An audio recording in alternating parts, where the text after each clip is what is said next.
Le sirop d'érable, le Québec, les changements climatiques, c'est un sujet qui nous touche tous, vraiment. C'est une question que bien du monde se pose et, heureusement, la science commence à nous donner des pistes de réponse assez claires. Chaque printemps, c'est la même histoire. On entend la même question, le temps des sucres. Est-ce que ça arrive vraiment plus tôt qu'avant?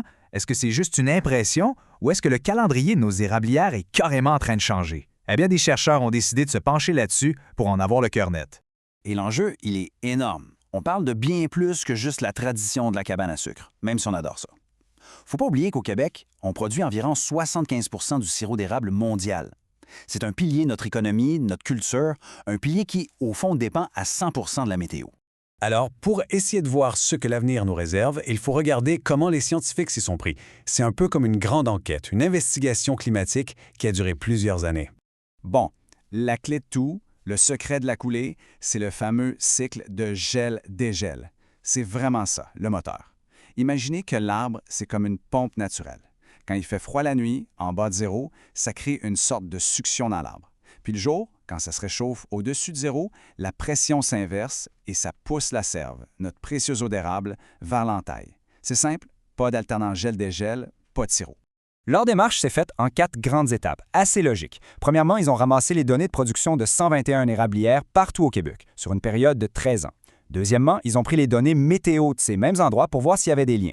Troisièmement, avec tout ça, ils ont bâti un modèle informatique pour prédire le début de la saison.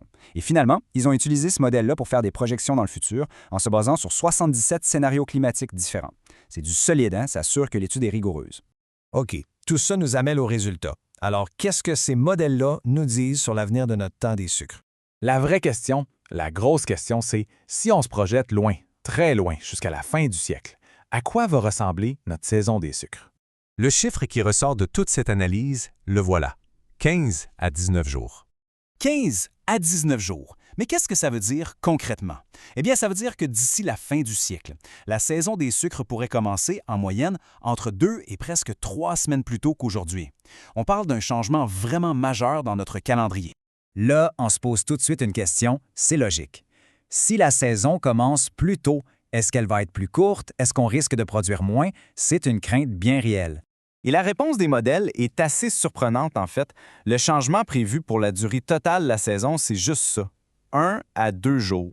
Alors, ce qu'il faut comprendre, c'est que même si la saison se déplace dans le calendrier, qu'elle commence plus tôt, sa durée totale, elle, devrait rester pas mal stable. La fenêtre de temps pour produire du sirop reste à peu près la même, elle arrive juste plus tôt dans l'année. Toutes ces informations-là nous amènent à une question cruciale. Qu'est-ce que ça implique pour nos acériculteurs? C'est là qu'on entre dans le grand défi de l'adaptation. Donc, si on résume les points importants à retenir. Premièrement, le début de la saison des sucres s'en va de plus en plus vers l'hiver. Deuxièmement, la durée de la saison, elle, ne devrait pas vraiment changer. La conclusion, c'est inévitable. Les producteurs vont devoir être prêts à entailler leurs érables bien plus tôt au printemps pour ne pas manquer le début de la coulée. Et c'est exactement ce que les auteurs de l'étude disent. Je cite, « Les résultats signifient que les érablières ainsi que les acériculteurs doivent s'adapter à des saisons qui commenceront plus tôt qu'à présent. Le mot d'ordre, c'est vraiment l'adaptation. Ça concerne les érablières elles-mêmes, mais aussi les gens qui s'en occupent. Les habitudes vont devoir changer pour suivre le rythme d'un printemps de plus en plus hâtif. » Et tout ça, ça nous laisse avec une grande réflexion. Le temps des sucres, c'est de la science, oui, mais c'est surtout une tradition qui est vraiment ancrée en nous. Face à un climat qui change, la question, ce n'est plus de savoir si notre tradition va devoir évoluer. La vraie question, c'est comment on va faire pour qu'elle s'adapte.